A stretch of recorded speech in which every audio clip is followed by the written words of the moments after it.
your AC air conditioner, and that was given by, we know that your K is given by mod of QC upon mod of W, sorry, mod of QC upon mod of W. अब there is something called as heat current. क्या होता है समझाती हूँ. Heat current or H is defined as amount of heat absorbed per unit time. Heat current का मतलब होता है amount of heat absorbed per unit time by the refrigerant. Okay. Now, if I substitute this mod of QC as HT, और work done हमको पता है what is power. Power is work done per unit time. Correct है? So, if I substitute this mod of W, so P into T is equals to mod of W. P dot T भी बोल सकते हो. So K can be written as HT upon P dot T. So this is H by P. Correct. Where H is the heat current, that is heat absorbed per unit time, and power is the work done per unit time. आपको पता है जितना heat absorb होता है उतना ही work done नहीं होता. So that is why these two ratios are different, and this will give you the K value here also. So it is heat current per unit power. कि कितना power use करके कितना heat absorb कर रहा है. Of course power come use कर रहा है और हीट एब्जॉर्प्शन ज्यादा है तो क्वालिटी फैक्टर अच्छा होगा कि कम पावर में ज्यादा काम हो रहा है. ठीक है. So this is also a new way to define your K, that is quality factor. It is heat current per unit power. It is the ratio of heat current per unit power कि एक particular power में, एक particular amount of power में कितना ज्यादा heat current absorb हो रहा है. ओके, या हीट एब्जॉर्ब हो रहा है पर यूनिट टाइम. ठीक है. So of course heat absorption ज्यादा होगा, पावर का यूज कम होगा, तो quality factor will be good. Our refrigerant और अवर एसी कंडीशनर का वर्क, सॉरी एयर कंडीशनर का वर्किंग इज गुड. ठीक है. So this is K is equals to H by P, where H is the heat current and P is the power of the system. Let's go ahead with a new topic for today. Limitations of first law of thermodynamics. Hope you are clear till this much. I have an announcement for you all. On Monday I am going to check your notes. मुझे सारा का सारा thermodynamics का notes आपकी एक book में लिखा हुआ चाहिए. You can write it in the page, you can write it in the book. If you don't have the book, you can write it in collective in a page. So I am going to see your notes on Monday. Sunday you will be having time. तो Monday को I am going to check your whole notes. जैसे KTG का check किया था वैसे ही thermodynamics का check करूंगी. So be prepared with that. Let's go ahead with a new topic for today. That is your limitations of first law of thermodynamics. कि second law क्यों लाना पड़ा? What was the limitations? What were the limits of first law of thermodynamics?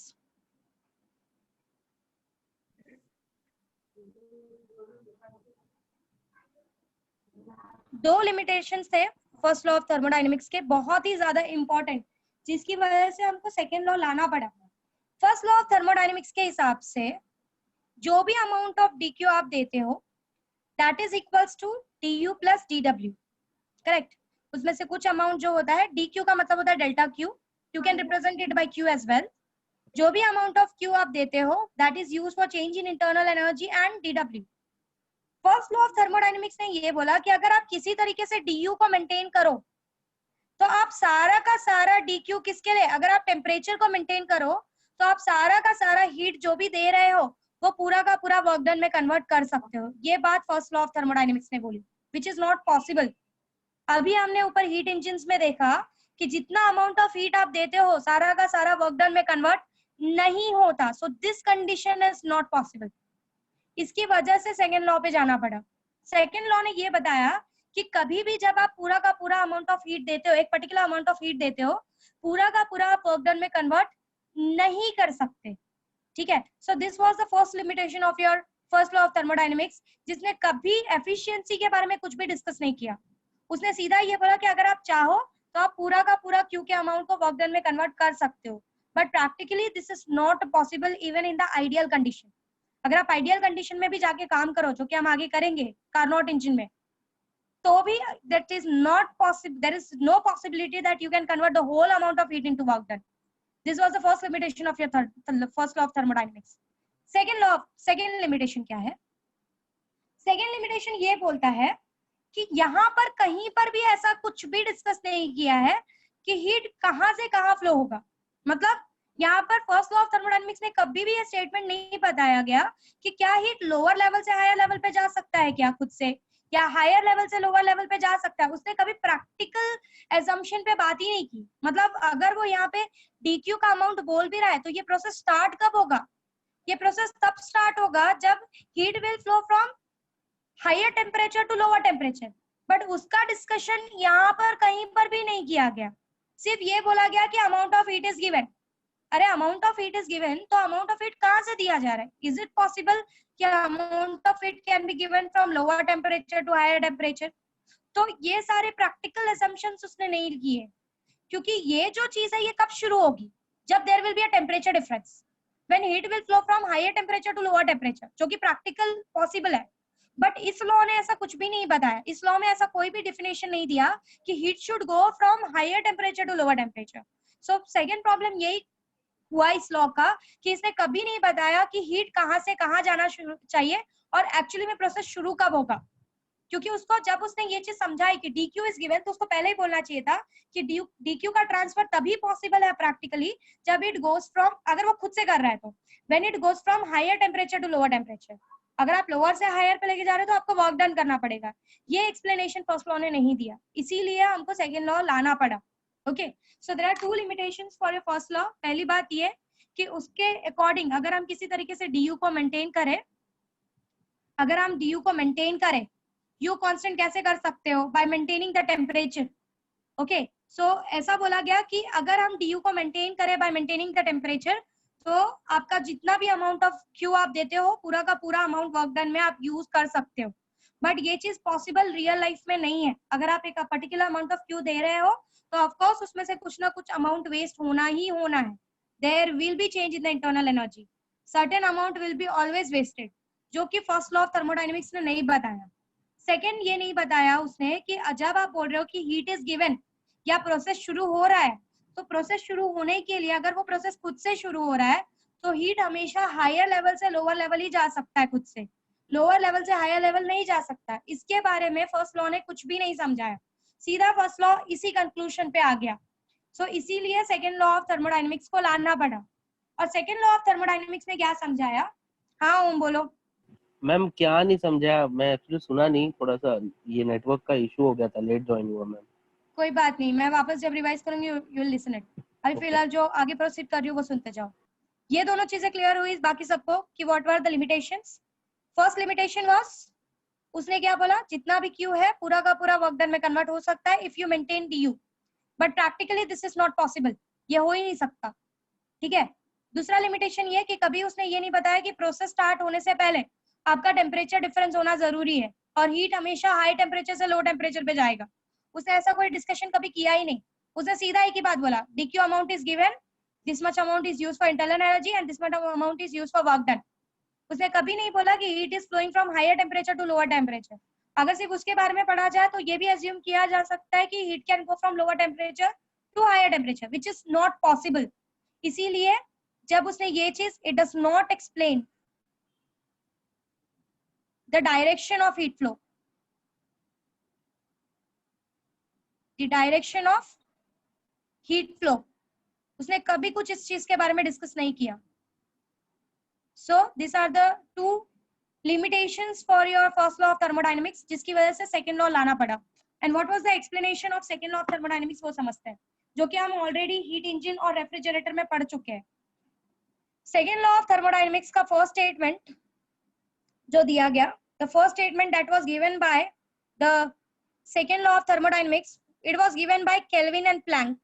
This were the two scientist जिसने first law of second law of thermodynamics का first statement दिया। आपके second law of thermodynamics में दो statements दिए गए हैं एक साथ। पहला स्टेटमेंट केल्विन और प्लैंक ने दिया है। क्या दिया वो समझो। केल्विन और प्लैंक ने ये कहा कि अगर समझो एक पर्टिकुलर अमाउंट से अगर समझो एक पर्टिकुलर अमाउंट को QH अमाउंट ऑफ हीट दिया गया है, ओके, जो कि हीट इंजन में होता है।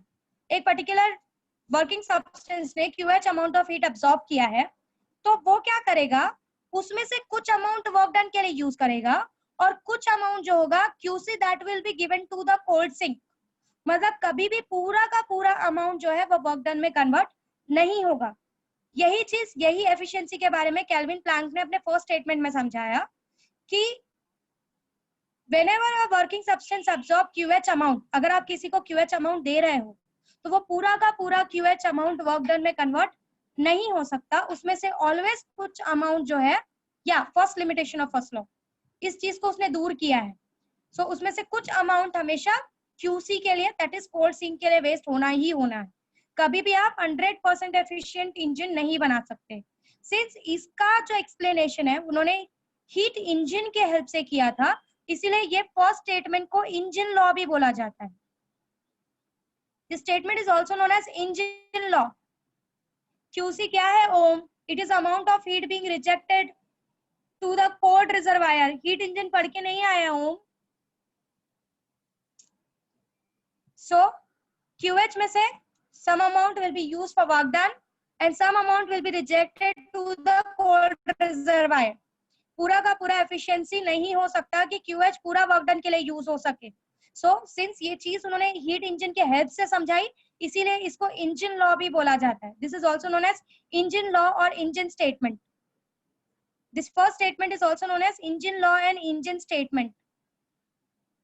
Okay, are you clear? Hope सबको याद हो QH क्या है? Heat absorbed by the working substance. W is the work done जो पिस्टन को ढकेलने में हुआ है, and QC is the amount of heat जो वर्क डन के लिए यूज नहीं हुआ था और कोल्ड सिंक को ट्रांसफर हो गया था। ठीक है, सो ये एक्सप्लेनेशन केल्विन एंड प्लैंक ने with the help of heat engine दिया, इसलिए it is known as engine law and engine statement. Second explanation क्या आया? The second explanation was given by the new scientist known as Clausius. This is also known as Clausius statement. Clausius ने second law में क्या समझाया कि heat जो है खुद से कभी भी लोअर टेम्परेचर से हायर टेम्परेचर पे नहीं जा सकता। मतलब हीट एनर्जी का जो फ्लो है वो लोअर टेम्परेचर से हायर टेम्परेचर पे नहीं जा सकता। This statement was given bye Clausius. इस चीज को उसने रेफ्रिजरेटर के हेल्प से समझाया था, इसीलिए इस स्टेटमेंट को रेफ्रिजरेटर लॉ भी बोला जाता है।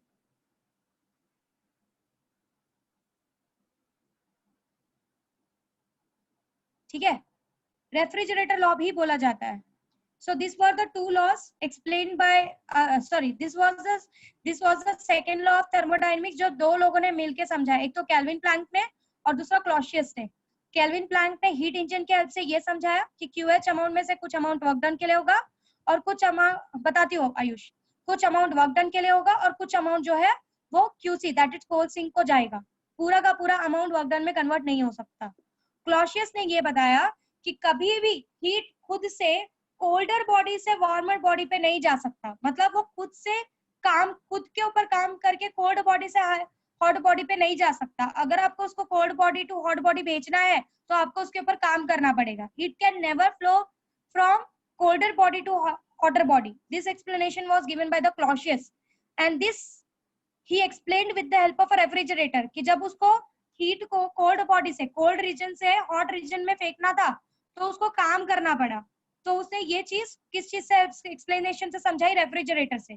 सो that's why Clausius statement is known as refrigerator law and Kelvin Planck statement is known as your engine law. If you have any doubt in the second law of thermodynamics ask.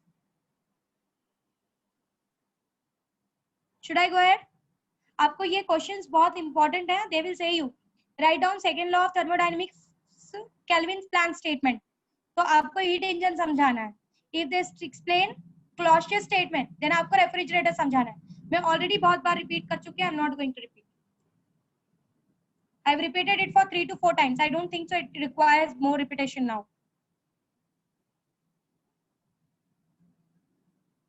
Sahil unmute कर खुद को। Unmute hello yourself. हाँ, hello क्या समझाया मैंने अभी? Miss network problem था। Okay, fine. You can watch it in YouTube. Okay So this was all about the Kelvin Planck statement and Clausius statement. Okay, let's go ahead. अगर हम इनका energy flow diagrams बनाए तो कैसे बनाओगे? अगर मैं हीट इंजन का बनाऊं, ऑलरेडी हमने एक बार ये बनाया हुआ है, hot reservoir which is QH, which is giving QH amount to the working substance. यहाँ से ये QH देने वाला है working substance को. This is for the heat engine, हाँ. उसमें से some amount is used for work done, W, correct? Some amount is used for the work done, W, and the remaining amount will be given to QH में से कुछ amount कहाँ चला जाएगा? QC, that is your cold sink, cold reservoir. So QH amount absorb हो रहा है, जिसमें से W amount of work done होगा और QC अमाउंट जो होगा वो सिंक को चला जाएगा. अगर इसी का प्रैक्टिकल डायग्राम बनाया जाए तो प्रैक्टिकली ये एग्ज्यूम किया गया था कि अगर समझो QH अमाउंट एब्जॉर्ब किया है तो पूरा का पूरा कहाँ चला जाए? वर्क डन में चला जाए. Which and this representation is not possible. मतलब अगर QH अमाउंट एब्जॉर्ब किया है तो पूरा का पूरा वर्क डन में चला जाए. This is ideal condition. मतलब पूरी चीजें, पूरे लॉ को हटाकर अगर आइडियल इंजन बनाया जाए जहां पर मुझे बिल्कुल वेस्ट करना ही नहीं है, सो QH is given to whole QH. This is not possible. आपका सर्टेन अमाउंट QC के लिए जाने वाला है और एक्चुअली देखा जाए तो मैक्सिमम अमाउंट QC के लिए जाता है, बट धीरे धीरे they are trying their best कि QC के विद को कम करते जाए और वर्क डन के विद को बढ़ाते जाए. ठीक है. So this was the practical life and this one is which is assumed कि ऐसे ऐसे अप्रोच कर पाए हम. ये वेस्ट जो हो रहा है ये बहुत कम करे या ऑलमोस्ट जीरो करे.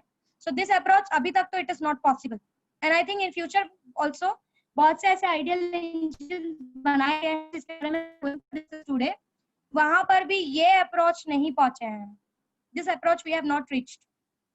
Okay, so this was about the energy flow diagram of your heat engine and practical heat engine and perfect engine बोल सकते हैं जिसको. आइडियल भी नहीं, perfect engine where we can say this. ठीक है. दिस इज प्रैक्टिकल इंजन का diagram and this is perfect engine का diagram which is not possible. Next will go with the heat flow of your refrigerator. Heat flow of उसमें refrigerator QC नहीं है. क्या क्या पूछ वो रहे हो? आइडियल कंडीशन में QC नहीं लिखा आपने. हाँ नहीं लिखा मैंने, क्योंकि दे आर ट्राइंग कि वो QC को वो खत्म कर दे. That's what I said ना. This is practical. Sorry, this is perfect one. This is not possible. I crossed it. कि ये केस पॉसिबल ही नहीं है. They are trying कि ऐसा हो, but this case is not possible.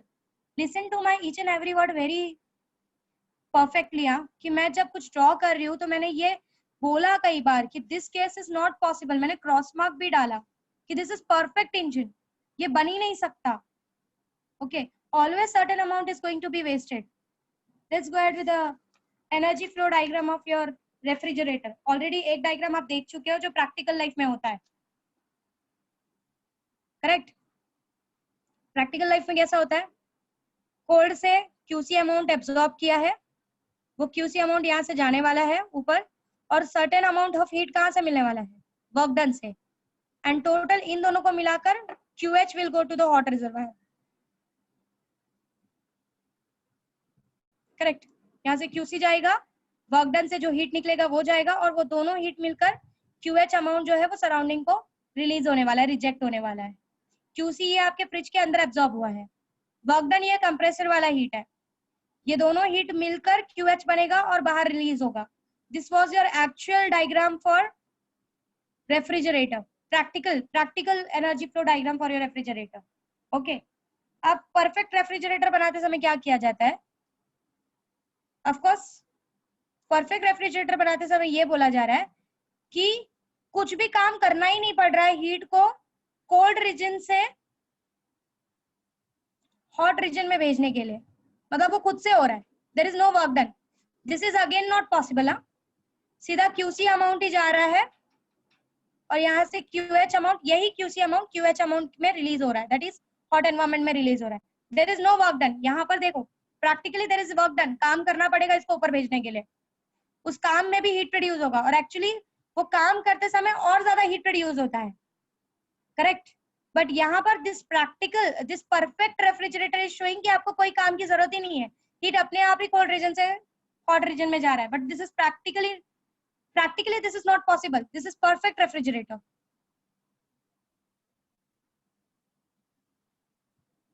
ठीक है. सो परफेक्ट हीट इंजन ये बोलता है कि कुछ भी अमाउंट वेस्ट नहीं होगा और परफेक्ट रेफ्रिजरेटर ये बोलता है कि कुछ काम करने की जरूरत ही नहीं है, हीट अपने आप कोल्ड रीजन से हॉट रीजन में जाएगा। And this two things are not possible, this cases are not possible. बहुत आइडियल कंडीशन किया तो भी आपका सर्टेन अमाउंट ऑफ काम आपको करना ही पड़ेगा। समझ में आया? सो this was all about the second law of thermodynamics. If you have any doubt please ask. अब पूछ सकते हो, पूछो।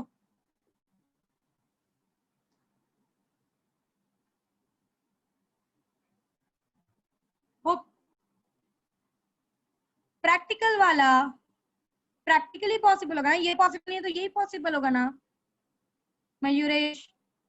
प्रैक्टिकल का मतलब क्या होता है? जो लाइफ में चल रहा हो या जो कर सकते हो। दिस वन इज पॉसिबल, ये हो रहा है, आप यूज करते हो उसको day by day.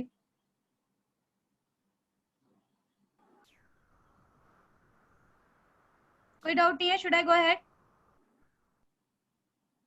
I am going ahead with the new topic. Here your second law of thermodynamics gets over. Second law of thermodynamics में दो स्टेटमेंट आते हैं, कैल्विन एंड प्लैंक का एक स्टेटमेंट है जो हीट इंजन से रिलेटेड है, और दूसरा क्लॉसियस का स्टेटमेंट है जो आपके रेफ्रिजरेटर से रिलेटेड है। ये दोनों स्टेटमेंट्स ने, ये एक पर्टिकुलर लॉ में दोनों स्टेटमेंट्स ने आपके फर्स्ट लॉ में जितनी भी प्रॉब्लम्स थी उसको सॉल्व कर दी। Okay, that is why your second law of thermodynamics is important in your real life. Let's go ahead with the new topic, that is Carnot engine. This is very important as exam point of view. बहुत बार आता है Carnot cycle और Carnot engine, ये आपके entrance point of view भी बहुत important है। इसी के बेसिस पे आपके पीवी डायग्राम्स वगैरह सॉल्व होता है। सो प्लीज बहुत कॉन्सेंट्रेट करके सुनना क्या समझा रही हूँ कार्नोट साइकिल या कार्नोट इंजन के बारे में। आगे जब आप एंट्रेंस के लिए पढ़ोगे तो और डीप में पढ़ोगे इसके बारे में। फिलहाल इतना डीप में आपके सिलेबस में नहीं दिया हुआ है, but when you will go for entrance आप बहुत ज्यादा डीप में कार्नोट इंजन और कार्नोट साइकिल के बारे में पढ़ने वाले हो। पहली बात तो ये कार्नोट साइकिल या कार्नोट इंजन है क्या वो समझो, क्या इसका सिग्निफिकेंस क्या है। कार्नोट साइकिल या कार्नोट इंजन वो साइकिल है, it's an ideal engine, perfect engine नहीं है।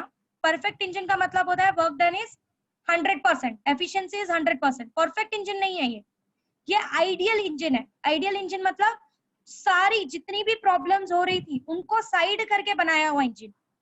मतलब जितना भी प्रॉब्लम मेरे इंजन को बनाते वक्त हो रहा था जिसकी वजह से there was an heat loss, उसको मैक्सिमम से मैक्सिमम साइड किया गया है। फिर भी आई कैन से कि कार्नोट इंजन की एफिशिएंसी सारे प्रॉब्लम्स को सॉल्व करने के बाद भी 100% नहीं हुई। It's not a perfect engine. इसकी एफिशिएंसी मैक्स टू मैक्स 60% जाती है, मतलब 40% अमाउंट ऑफ हीट फिर भी लॉस होना ही होना है। So Carnot engine is that engine जिसमें आप जो भी प्रोसेस कर रहे हो, आप जो भी प्रोसेस, समझाती हूँ बालाजी, आप जो भी प्रोसेस कर रहे हो उस प्रोसेस में ट्राई किया गया है कि मैक्सिमम से मैक्सिमम अमाउंट ऑफ हीट को वर्क डन में कन्वर्ट किया जा सके, but still 40% amount of heat waste होता है। क्योंकि ऐसा कभी नहीं होगा कि कोल्ड स्टीम को कोई अमाउंट जाए ही ना, this is not possible. Reversible, it's an type of reversible engine, इसको रिवर्सिबल कंडीशन में रख के काम किया जाता है, और जितनी भी इरिवर्सिबल पाथ है उसको निग्लेक्ट करने की कोशिश की गई है कि आप उसको जितना भी इरिवर्सिबल प्रोसेस है जहां पर आपका हीट लॉस हो या जहां पर आपकी इंटरनल एनर्जी चेंज हो उसको निग्लेक्ट करने की कोशिश की गई है और इस इंजन को बनाया गया है। ये अभी तक प्रैक्टिकली पॉसिबल नहीं हुआ है, बना भी नहीं पाए इसको सिर्फ एक आइडियल कंडीशन पे ड्रॉ किया गया है कि अगर ऐसा ऐसा किया जाए तो we can approach this engine. Real life में अभी तक इसको यूज भी नहीं किया जाता। रियल लाइफ में तो आपका एफिशिएंसी 40-50% से ऊपर गया ही नहीं है।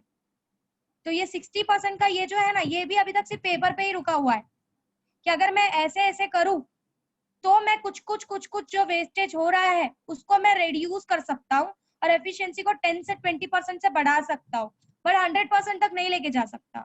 So again this is still a paper work, अभी तक इस पे भी काम नहीं कर पाए पूरी तरीके से।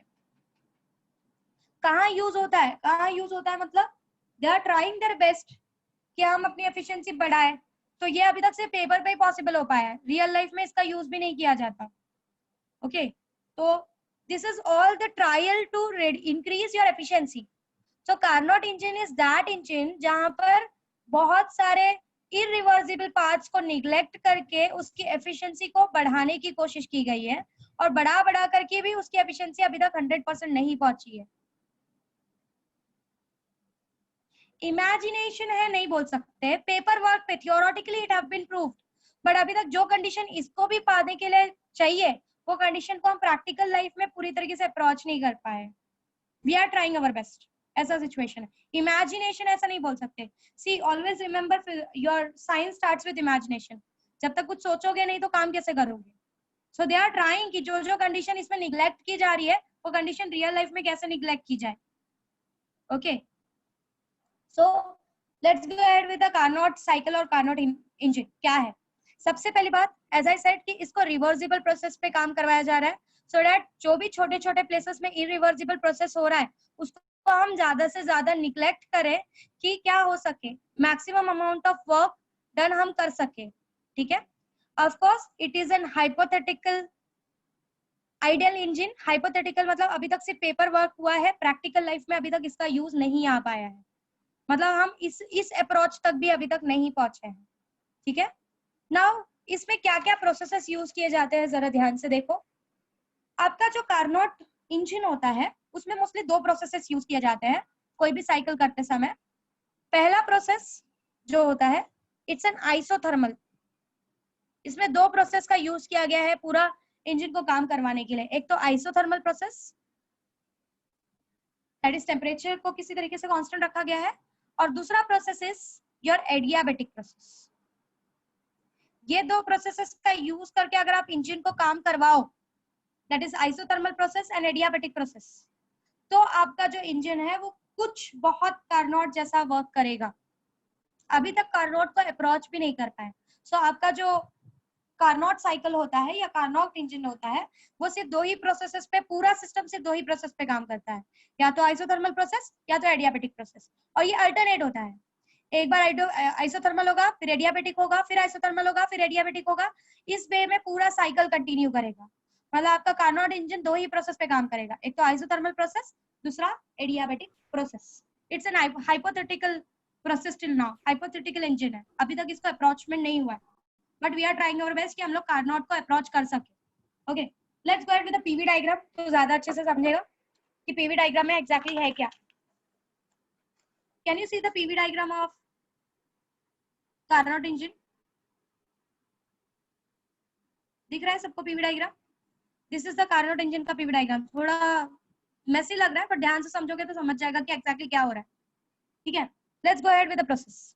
जैसे कि मैंने बोला कि ये पूरा प्रोसेस, ये जो पूरा इंजन होता है वो दो ही प्रोसेस पे काम करता है।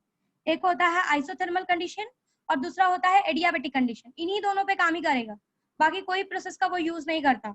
Okay, so let's go ahead with the process. Let's say this is the PV diagram for your Carnot engine. आपका इंजन ए से काम करना स्टार्ट हुआ, जहां पे उसका initial volume and pressure was VI PR respectively. Okay, यहाँ से यहाँ पे काम करना स्टार्ट हुआ है। ओके, काम करना स्टार्ट हुआ है मतलब there is a work done here, work done here. So your volume is expanding from V1 to V2। आपका वॉल्यूम V1 से V2 पे बढ़ा है, it is being expanded. But क्या किया गया है, इसका टेम्परेचर मेंटेन रखा है। सो दिस प्रोसेस, यहाँ पे जो ये वर्क डन हो रहा है, दिस प्रोसेस यहाँ पे जो वर्क डन हो रहा है, ये work done is a isothermal expansion. It's isothermal expansion मतलब इसका टेम्परेचर चेंज नहीं किया जा रहा है, इट्स एन आइसोथर्मल एक्सपांशन। और ये पूरा प्रोसेस रिवर्सिबल है। ट्राई किया जाता है कि इरिवर्सिबिलिटी का जो कंडीशन है वो निग्लेक्ट किया जा सके, so that we can approach more and more good, we can approach to more and more efficiency. So यहाँ से A से स्टार्ट हुआ, your gas is expanding. Now here when the gas is expanding, it is an isothermal expansion. Okay, isothermal expansion means the temperature is being kept constant at TH. It is at high temperature. Now what? After this, जो expansion करते समय जो heat use नहीं हुई है, now यहाँ पे भी there is an expansion. अभी भी expansion ही हो रहा है, but it's an adiabatic expansion. अब यहाँ पे V1 से V2 पहुंचा था, V2 से अब वो कहाँ पहुंच रहा है, V3. पर adiabatic expansion क्यों कर रहे हैं? एडियाबेटिक एक्सपांशन इसलिए कर रहे हैं कि प्रेशर में डिक्रीमेंट हो जाए।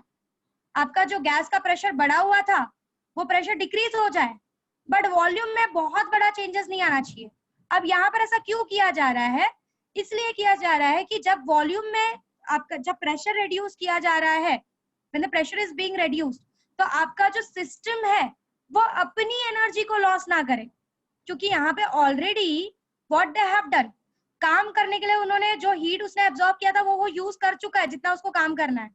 अब ऐसा यहाँ पर ना हो हीट रिजेक्ट करते वक्त कि क्या हो, आपकी जो सिस्टम है उसमें से हीट लॉस हो, आपके सिस्टम में से हीट लॉस नहीं होना चाहिए, ठीक है। So here this is what here the work is done by which your volume is expanding. यहाँ पे एडियाबेटिक एक्सपांशन किया गया है, मतलब यहाँ पे एक्सपांशन हो रहा है, प्रेशर रिड्यूस हो रहा है, बट प्रेशर रिड्यूस होते वक्त हीट का लॉस नहीं होना चाहिए, आपके सिस्टम से हीट लॉस नहीं होना चाहिए। ओके, सो यहाँ पर प्रेशर रिड्यूस हुआ है। आपको पता है adiabatic condition is very sudden, पटाख से होता है, जिससे प्रेशर पटाख से रिड्यूस होगा, वॉल्यूम में कोई खास चेंजेस नहीं आएगा, ठीक है। सो यहाँ से V2 से V3 पे गया। नाउ V3 से क्या होगा, again there is an compression, system वापस से तैयार होने वाला है। सो अब वापस क्या किया जा रहा है, ये एक्सपांशन हो गया ओवरऑल, अब सिस्टम को आइसोथर्मली कंप्रेस किया जा रहा है। जब यहाँ पर सिस्टम का प्रेशर गिर रहा था, यहाँ पे टेम्परेचर भी गिर गया था। सो पहले the temperature was TH, now the temperature is TC। आपका जो सिस्टम है वो कूल हो चुका है। Now the system is being compressed again, compress किया जा रहा है। Now it is an isothermal compression. Isothermal compression का मतलब है there is no change in the temperature, TC amount पे ही कंप्रेस हो रहा है, ठीक है। आइसोथर्मल कंप्रेशन हो गया, सिस्टम यहाँ पर आ गया D पोजीशन पे। अब वापस से क्या किया जाएगा, there will be an adiabatic expansion. अब वापस से सिस्टम सॉरी यहाँ पर ये पहुंच गया, पहुंचने के बाद अब यहाँ पर वापस से एडियाबेटिक कंप्रेशन किया जा रहा है, सो दैट सिस्टम का प्रेशर कहाँ पर पहुंच जाए, इनिशियल कंडीशन पे, ठीक है। सो यहाँ पर एडियाबेटिक कंप्रेशन V4 तक पहुंचा, सॉरी आइसोथर्मल कंप्रेशन V4 तक पहुंचा। अब V4 से V1 जाने के लिए वापस से they are doing an adiabatic compression, जिससे प्रेशर में चेंजेस आए बट वॉल्यूम ज्यादा चेंज ना होकर सिर्फ VI तक फर्स्ट पोजीशन तक पहुंच जाए। सो इस तरीके से बहुत छोटे छोटे में प्रोसेसेस किए गए हैं, जिसकी वजह से ये जो है बहुत ही एफिशिएंट साइकिल बना है। Okay, so this is all about a Carnot cycle. Again repeat कर रही हूँ, ध्यान से सुनते जाओ। ए से we are starting, volume is V1, pressure is P1, isothermal expansion किया, आराम से एक्सपांड हुआ। आराम से एक्सपांड होते समय वॉल्यूम बढ़ गया टू V2, प्रेशर डिक्रीज हो गया क्योंकि एक्सपांशन हो रहा है तो प्रेशर डिक्रीज होना है टू P2। अब प्रेशर को और डिक्रीज करना है मुझे, I need to decrease the pressure, क्योंकि मुझे वापस मेरा पूरा साइकिल वापस यूज करना है ना, तो I need to decrease the pressure. अब क्या किया जा रहा है, यहां से एडियाबेटिक एक्सपांशन किया गया। एडियाबेटिक एक्सपांशन इसलिए है क्योंकि ये बहुत ही फास्ट प्रोसेस होता है। फास्ट प्रोसेस होगा तो सिस्टम की हीट में कोई लॉस अब नहीं होगा। सिस्टम को जो हीट लॉस करना था, हीट एब्जॉर्ब करना था, वो सारा यहाँ पर हो चुका है जो करना था। अब इस प्रोसेस में there is no heat lost by the system, ठीक है। यहाँ पे उसने हीट एब्जॉर्ब करके काम कर लिया। यहाँ पर अब वो क्या करेगा, यहाँ पर वो अपने प्रेशर को रिड्यूस करेगा, यहाँ पर से वो वापस कंप्रेस होगा, कंप्रेस होके वापस से there will be a compression of adiabatic compression so that वो अपने इनिशियल प्रेशर और वॉल्यूम पे जा सके, and in this way the whole cycle continues. Isothermal expansion where it will absorb the heat, adiabatic expansion जहां पर वो अपना प्रेशर क्या कर रहा है, रिड्यूस कर रहा है, बहुत ही फास्ट प्रेशर रिडक्शन हो रहा है। Again what, isothermal compression and then adiabatic compression. So इस साइकिल से पूरा साइकिल कंटिन्यू हो रहा है। Hope you are clear with the cycle, कोई डाउट नहीं है।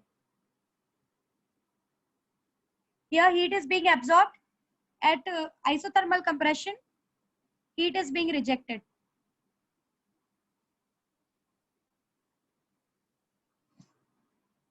ये प्रोसेस में हीट एब्जॉर्ब होता है, ये प्रोसेस में हीट रिजेक्ट होता है, और ये दोनों जो है एडियाबेटिक कंप्रेशन और एक्सपांशन होता है। इनका चेंज से प्रेशर को मेंटेन करने के लिए किया गया है। सो काम कैसे करेगा ये परफेक्ट इंजन, हम ध्यान से सुनते जाओ। आपका जो पिस्टन है, वो पिस्टन क्या करेगा, उस पिस्टन में जो भी वर्किंग सब्सटेंस है, वो वर्किंग सब्सटेंस क्या करेगा, वो पिस्टन हीट एब्जॉर्ब करेगा by maintaining the temperature TH। Of course it will be at high temperature, correct. So एक पर्टिकुलर टेम्परेचर को मेंटेन करते हुए वो हीट एब्जॉर्ब करता जाएगा। जब वो हीट एब्जॉर्ब करता जाएगा और उसके टेम्परेचर को आप बढ़ने नहीं दे रहे हो, तो वो पूरा का पूरा हीट किस चीज के लिए यूज करने वाला है, अपने एक्सपांशन के लिए यूज करने वाला है। इसलिए देखो वॉल्यूम बहुत ज्यादा बढ़ रहा है। प्रेशर इतना ज्यादा चेंजेस नहीं ला रहा है बट वॉल्यूम बहुत ज्यादा बढ़ रहा है. Pressure is being reduced. क्यों रिड्यूस हो रहा है? क्योंकि जो भी हीट वो एब्जॉर्ब कर रहा है वो सारा का सारा अमाउंट वो एक्सपांशन में यूज करते हुए जा रहा है.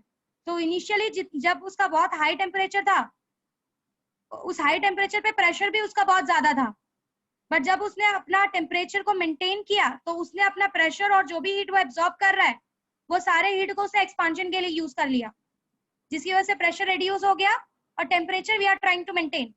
अगर टेम्परेचर मेंटेन नहीं करते तो जो भी हीट यहाँ पे एब्जॉर्ब हो रहा था ना, उस वो अमाउंट कुछ अमाउंट टेम्परेचर के लिए भी चला जाता.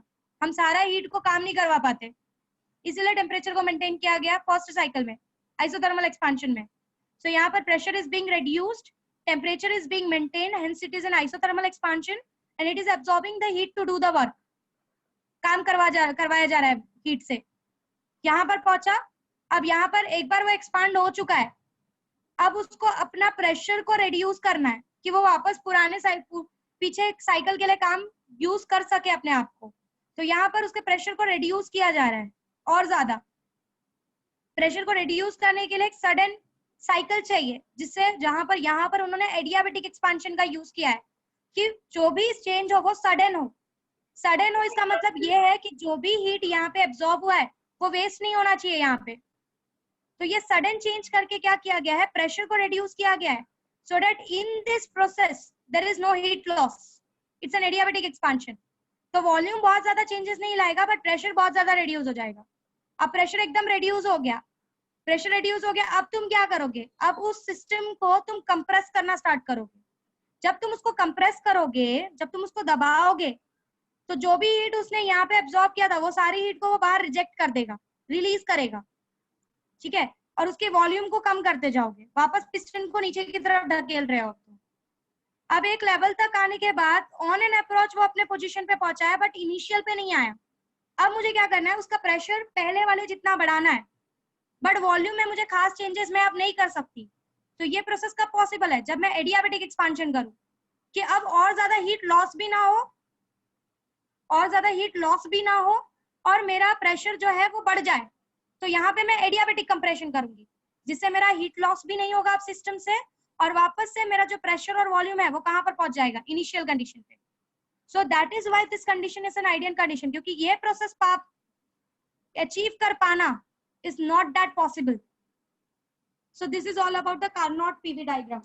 If you have any doubt please ask. So AB isothermal expansion, BC adiabatic expansion, CD isothermal compression and DA again adiabatic compression. इसका काम यहाँ पर वर्क डन होता है, heat is absorbed,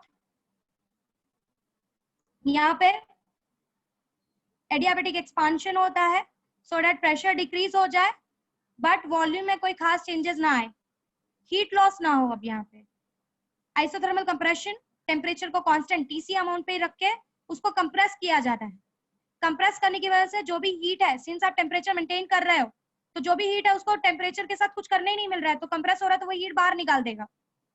next is on an approach, तुम उस level पे पहुंच चुके हो but still you want to increase the pressure, तो एडियाबेटिक कंप्रेशन, जिससे अब और ज्यादा हीट लॉस भी नहीं होगा और आपका सिस्टम का प्रेशर पीआई पोजीशन पर पहुंच जाएगा. इसीलिए इस प्रोसेस का यूज किया जाता है. If you have any doubt in the cycle please ask. ये समझोगे तो स्टर्लिंग समझेगा, इसलिए इसको समझो. There is one more cycle to you, Stirling cycle.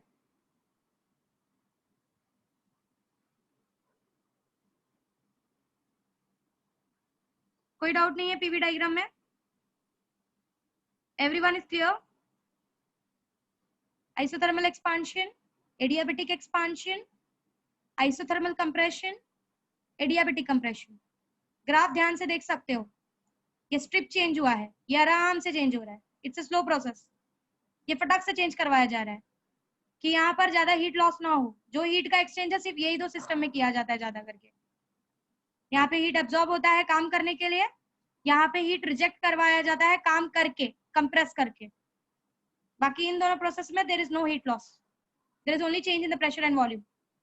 And in this process temperature is maintain so that जो भी हीट एब्जॉर्ब करवा रहे हो वो काम के लिए यूज हो जाए, टेम्परेचर पे इफेक्ट ना दिखाए. So this was all about a PV diagram. Of course, efficiency is given by 1 minus mod of QC by QH. That is also, agar if you write in the terms of temperature, so it is 1 minus TC by TH. मुझे temperature और heat के बीच में relation तुम ला कर दोगे.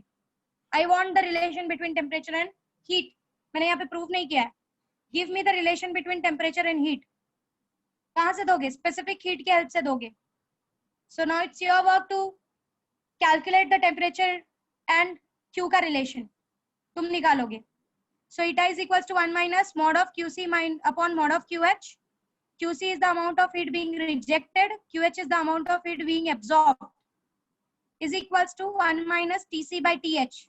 TC is the temperature of the sink, जहाँ पे heat reject होने वाला है, और TC is this temperature, जिस temperature पे heat exchange होने वाला है, और TH is the higher temperature, this one. ठीक है? क्वेश्चन इस तरीके से आ सकता है कि आपका जो इंजन है वो 1200 डिग्री सेल्सियस पे 1200 केल्विन पे काम कर रहा है और वो हीट रिजेक्ट करने वाला है 400 केल्विन पे. तो कैलकुलेट द एफिशिएंसी.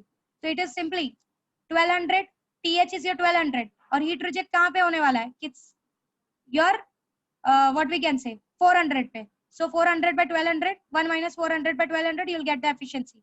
कि कितना एफिशिएंसी है आपके सिस्टम का. So this is about the 1 minus TC by TH. TC is at lower temperature, TH is the higher temperature. ये already हम लोग efficiency पीछे देख चुके हैं. Carnot refrigerator.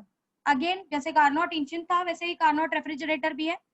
Carnot refrigerator का जैसे Carnot engine की efficiency सबसे best मानी जाती है. It's an hypothetical condition. वैसे ही Carnot refrigerator का भी जो condition है, जो efficiency है, जो कोई जो coefficient of performance है वो सबसे best माना जाता है. So again it is an hypothetical condition. इसके बारे में ज्यादा कुछ नहीं है आपको. As you can see, हमको पता है what is K. K is given by mod of QC upon mod of QH minus mod of QC.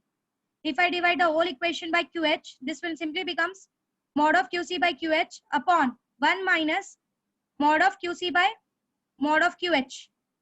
और QC by QH जो होता है, it is given by TC by TH. So we will replace mod of QC by mod of QH by TC by TH. You get the equation as K is equals to TC upon TH minus TC. जैसे mod of QC upon mod of QH minus mod of QC था, वैसे ही TC upon TH minus TC. TC is the lower temperature, TH is the higher temperature. Okay? And K is known as coefficient of performance. Clear with the part? अब एक और बात जरा ध्यान देना, text book में ये गलत दिया हुआ है. This part they have given wrong. उन्होंने mod of QC minus mod of QH करके यहाँ पे सब कुछ wrong कर दिया है और wrong ही आगे continue किया है. तो please keep it in mind, follow this. Don't go for your textbook. Textbook में mistake है. I have verified it from Google as well as my teacher. ठीक है? तो अगर no more statements, but please follow this. Okay? So you are going to calculate. You are going to have a relation between QC and TC. Temperature और heat के बीच में relation specific heat के help से निकाल सकते हो. तो पाओगे कि they are directly proportional. So this is all about the coefficient of performance of your Carnot refrigerator, जिसका efficiency पाया जाता है कि सबसे best होता है. Still now, coefficient of performance सबसे अच्छा पाया जाता है. Again, it is an hypothetical condition. उसका कोई PV diagram आपको नहीं दिया गया है.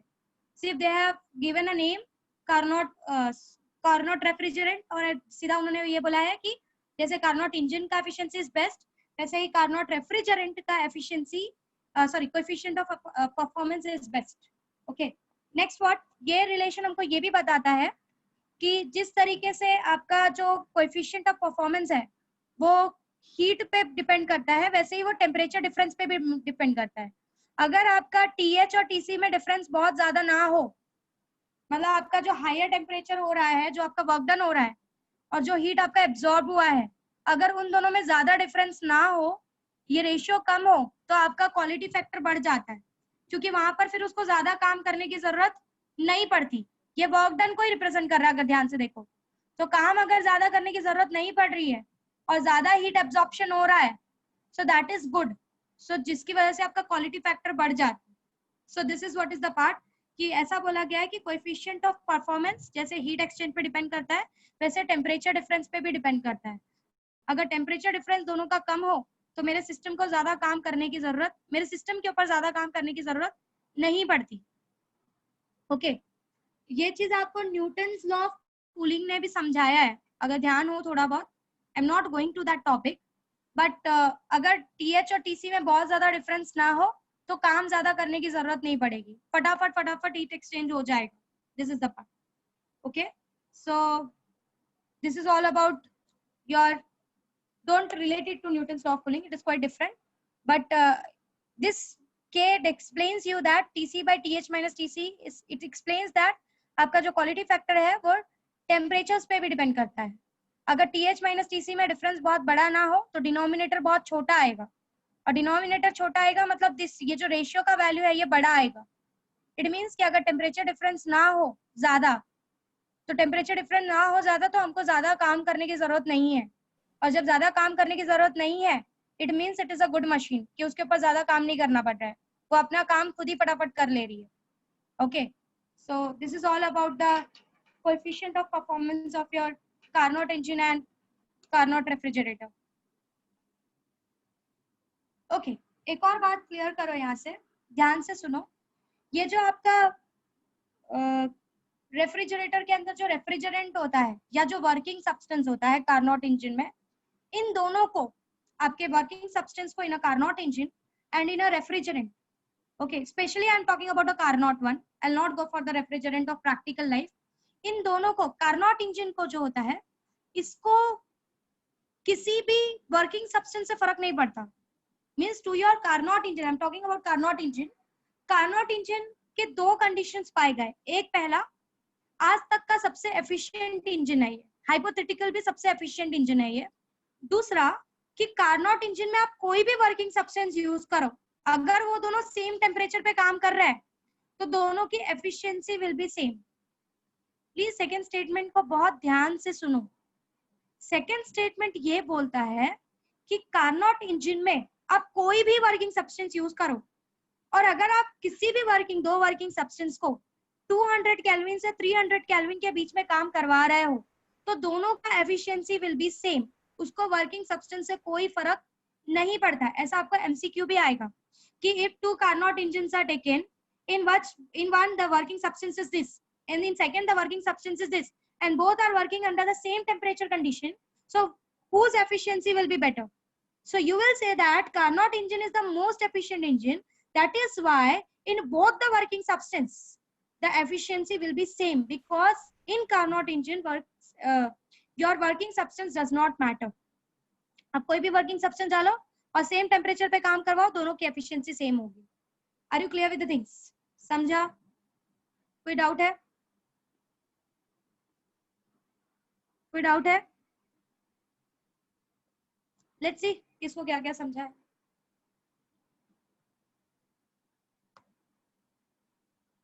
सूरज, आर यू देयर?